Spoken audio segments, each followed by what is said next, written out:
तो प्यारे बच्चों, कैसे हैं आप सब। अभी तक हम लोग जो है 7.2 का क्वेश्चन नंबर 8 तक सॉल्व कर चुके हैं। वीडियो प्लेलिस्ट में आप वहां जाकर के देख लीजिए। आज करेंगे क्वेश्चन नंबर 9। चैनल पे पहली बार आए हैं तो इसे सब्सक्राइब कर लीजिए, बेल आइकन को हिट कर लीजिए। ठीक है, तो चलिए शुरू करते हैं। तो हमारा जो है 9वां नंबर क्वेश्चन क्या है, a -2 और b 2 8 को जोड़ने वाले रेखाखंड AB को 4 बराबर भागों में विभाजित करने वाले बिंदु के निर्देशांक ज्ञात कीजिए। बहुत आसान है इसको बनाना। सबसे पहले तो हम एक रेखाखंड खींचेंगे ए और बी। ठीक है, ये हो गया हमारा ए, ये हो गया हमारा बी। ए हमारा कितना है, -2 और माइनस। देखिए, मैथ में सबसे बड़ी चीज होती है क्वेश्चन बनाने में क्वेश्चन को समझना। अगर आप सवाल को समझ पा रहे हैं तो जवाब आप बहुत बेहतरीन तरीके से दे पाइएगा। ठीक है, अब ए और बी 2 पॉइंट हम इस रेखाखंड को लिख दिया। अब क्या कह रहा है, ए बी को 4 बराबर भाग में विभाजित करता है। ए और बी है ना, इसको 4 भाग में बांट देता है, यानी कि 1 2 3 4, 1 2 3 4, ये बराबर बराबर हिस्सा है। ठीक है, इस सब का नाम एक दे देते हैं। निर्देशांक निकाले, मान लेते हैं P1 P2 और ये P3। तो कैसे कैसे अनुपात में कर रहा है, देखिए ए बी टोटल का यह कितना हिस्सा है, 1/3। ये टोटल का कितना हिस्सा हुआ, 1/3, यानी कि इसको हम 1:3 कह सकते हैं।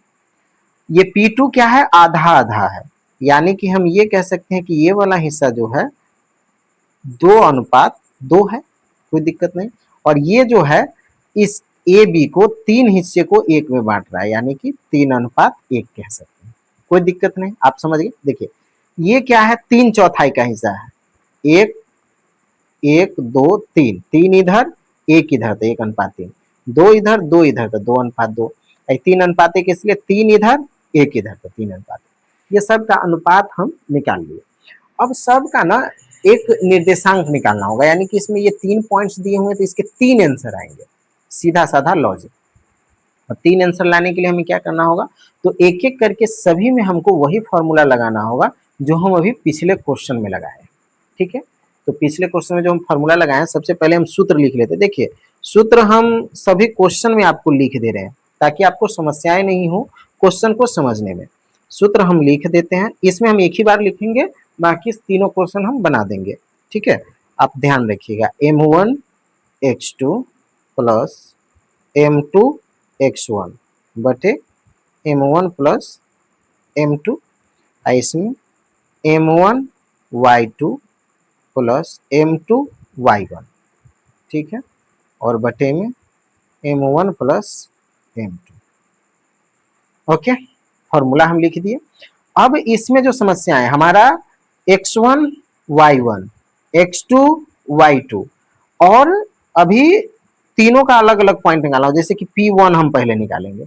ठीक है, तो यहां पर लिख दीजिए P1 ज्ञात करने पर, हम अभी P1 ज्ञात कर रहे हैं। ठीक है, तो हमारा x1 y1 x2 y2 यही रहेगा, और m1 m2 ये हो जाएगा क्योंकि P1 का वैल्यू ये है। ठीक है, तो चलिए फॉर्मूला वही रहेगा। m1 हमारा कितना हो जाएगा, 1, और x2 कितना हो जाएगा, 2, यानी कि गुने के 2, प्लस m2 कितना हो जाएगा, 3, और x1 कितना हो जाएगा, -2। अब बटे में m1 प्लस m2 यानी कि 1 प्लस 3। सेम चीजें इधर, m1 हमारा हो गया 1, और y2 हो गया हमारा कितना, 8, प्लस m2 कितना हो गया हमारा 3, और y1 कितना हो गया 2, बटे में m1 प्लस m2 यानी कि 1 प्लस 3। अब सबसे पहला काम हमारा होगा इसको सॉल्व करना। ठीक है, तो चलिए हम अब इसको सॉल्व करते हैं। 2 को 1 से गुना करेंगे 2, प्लस 3 को 2 से गुना करेंगे -6, बटे में 3 1 4। ठीक है, अब 8 को 1 से गुना करेंगे 8, प्लस 3 को 2 से गुना करेंगे 3 दूना 6, बटे में 3 1 4। ओके, चलिए अब इसको हम सॉल्व करते हैं।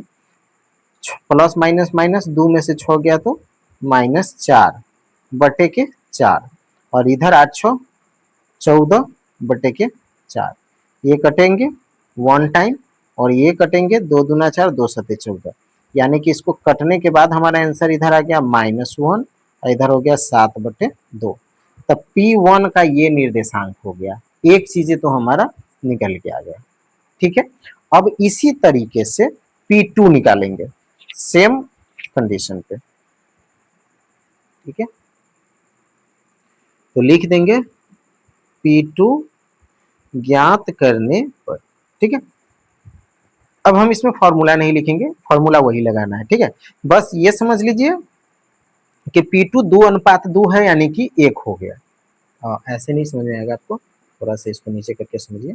यहाँ पे 2:2 है, यानी कि 2/2 है, तो 1 एकम 1 1 1 हो जाएगा। ठीक है ना, समझ गए? तो यही मैं बोल रहा था। ठीक है, चलिए अब समझिए।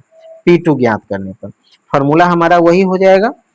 M1 हमारा कितना हो जाएगा इसमें 1। ठीक है, और X2 हमारा तो वही रहेगा 2, सॉरी गुना का चिन्ह देना भूल गया, प्लस इसमें M2 1 गुने -2। ठीक, बटे में 1 + 1। उसी तरीके से इधर हो जाएगा 1 गुने 8 प्लस 1 गुने 2 बटे में 1 + 1। देखिए वही है, फॉर्मूला वही लगा रहे हैं, हम सिर्फ मान बिठा रहे हैं और कुछ नहीं कर रहे हैं। अब इसको हम सॉल्व करेंगे। 2 को 1 से गुना करेंगे 2, प्लस 1 को -2 से गुना करेंगे -2 बटे में 1 1 2। ओके, 8 को 1 से गुना करेंगे 8, प्लस 2 को 1 से गुना करेंगे 2 बटे में 1 1 2। ठीक है, अब सॉल्व करते हैं इसको। प्लस माइनस माइनस, यानी कि 2 में से 2 गया 0 बटे के 2, और इधर 8 2 10 बटे के 2, एक कट जाएंगे 2 पंचे 10, यानी कि 0/2, यानी कि आंसर हो गया 0, इधर हो गया 5। ये हो गया हमारा P2 का निर्देशांक। ठीक है, उसी तरीके से अब हमें P3 का भी निर्देशांक ज्ञात करना होगा, तो हम वही चीज करेंगे। P3 ज्ञात करने पर। ठीक है, अब P3 हम निकालते हैं। सेम फॉर्मूला वही रहेगा। अब इसमें जो है M1 M2 का मान चेंज हो जाएगा। अब M1 और M2 का मान क्या चेंज होगा, तो M1 3 और M2 1। ठीक है, बाकी चीजें हमारी सेम रह जाएगी। ठीक है, तो चलिए M1 हो गया हमारा 1 गुने 2 प्लस में सॉरी 3 ना है M1 इसमें, +2 गुने 2 प्लस M2 हो गया हमारा 1 गुने 1 गुने -2 बटे में 3 + 1। ठीक है, अब वही चीजें हमको इधर M1 फिर हो गया हमारा 3 गुने y2 हो गया हमारा 8 प्लस फिर M2 1 गुने 2 बटे में हो गया हमारा 3 + 1। ओके, चलिए अब इसको हम सॉल्व कर लेते हैं। 3 दूना 6 प्लस 2 को 1 से गुना करेंगे प्लस माइनस -2 बटे में 3 1 4। ओके, सेम चीज है। अब 8 3 24 प्लस 2 एकम 2 बटे में 3 1 4।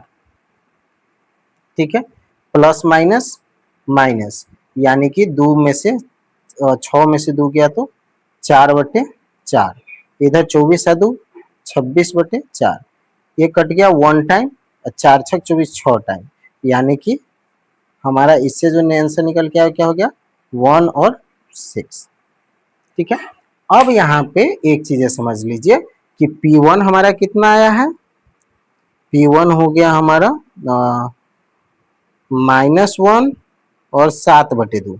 ठीक है, और P2 हमारा कितना आया है 0.5, ठीक है। और P3 हमारा कितना आया 1 और 6। यही हो गए हमारे आंसर। सॉरी स्टूडेंट्स, यहाँ पे थोड़ा सा मिस्टेक ये हो गया कि 4 छक 24 हम काट दिए 6 छक 24, लेकिन यहाँ पे तो 26 है ना, थोड़ा सा काटने में मिस्टेक हो गया। तो यहाँ पे हो जाएगा ये 13, 13 दूना 26 और 2 दूना 4, 13/2, ठीक है। यानी कि ये 6 नहीं होगा, 13/2 होगा। थोड़ा सा ये मिस्टेक हो गया, यानी कि 1 पॉइंट हमारा होगा 13/2, ठीक है। आई होप आपको समझ में आए। मिलते हैं नेक्स्ट वीडियो में, तब तक के लिए bye, best of luck and thanks for the watching.